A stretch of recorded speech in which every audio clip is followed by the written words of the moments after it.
இது என்னன்னு பார்க்குறீங்களா? இந்த கீரை பேர் வந்து தரப்பசலி. நீரோட்டம் நல்லா இருக்க இடத்துலையும், மண் சுத்தமாக இருக்க இடத்துலையும் அதுவே தானாக படர்ந்து வளரும்.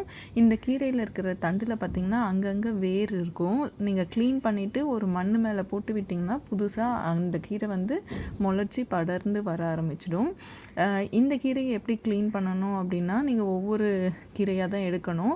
அதுலேயே உங்களுக்கு நிறைய கிளஸ்டர்ஸ் இருக்கும். இந்த மாதிரி வேர் இருக்கும். இதெல்லாம் க்ளீன் பண்ணணும். நிறைய மண்ணும் ஒட்டிகிட்ருக்கோம். ஸோ நல்லா க்ளீன் பண்ணிவிட்டு தான் நீங்கள் சமைக்கணும். இது கொஞ்சம் டைம் கன்சியூமிங் தான், பட் ஹெல்த் வைஸ் ரொம்ப நல்லது. பசலைக்கீரையிலே ஒரு 2-3 ரகம் இருக்குது இல்லைங்களா?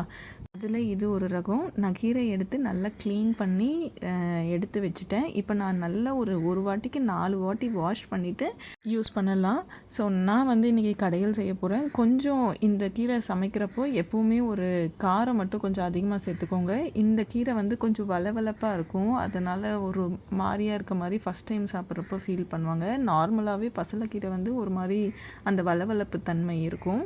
ஸோ இதெல்லாம் பார்த்திங்கன்னா நான் கீரையை வந்து கம்ப்ளீட்டாக க்ளீன் பண்ணதில் வந்த டஸ்ட்டு, அதாவது வேஸ்ட்டு. ஸோ நான் பருப்பு கொஞ்சம் ஆட் பண்ணி கீரையை வந்து நான் சட்டியில் போட்டு நல்லா கடைஞ்சிட்டேன். பாருங்கள், உங்களுக்கு அந்த வளவளப்பு தெரியுதுங்களா? இப்போது வெண்டைக்காவை கட் பண்ணிங்கன்னா ஒரு மாதிரி வளவளப்பு வரும் இல்லைங்களா? ஸோ அந்த மாதிரி வளவளப்பு இருக்கும். ஆனால் டேஸ்ட் வைஸ் உங்களுக்கு நல்லாயிருக்கும். எந்த டிஃப்ரென்ஸும் தெரியாது. நீங்கள் ஃபஸ்ட் டைம் சாப்பிட்றப்போ உங்களுக்கு ஒரு மாதிரி வளவளப்பு டிஃப்ரெண்ட்டாக தெரியும். பட் 1 or 2 டைம் சாப்பிட்டு பார்த்துட்டிங்க அப்படின்னா உங்களுக்கு இந்த டேஸ்ட் வந்து நல்லாவே பிடிச்சிடும்.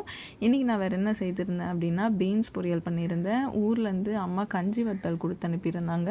அண்ட் ஊர்லேருந்து வரப்போ நாங்கள் நிறைய மாம்பழமும் வாங்கிட்டு வந்திருந்தோம். இன்றைக்கி என்னோடய லஞ்ச் இதுதான். சாதம், தரப்பசலி வந்து கடையல், அதுக்கப்புறம் வடாம் அண்ட் பீன்ஸ் பொரியல் வித் மாம்பழம். ஸோ என்னோடய லஞ்ச் சூப்பராக போச்சு.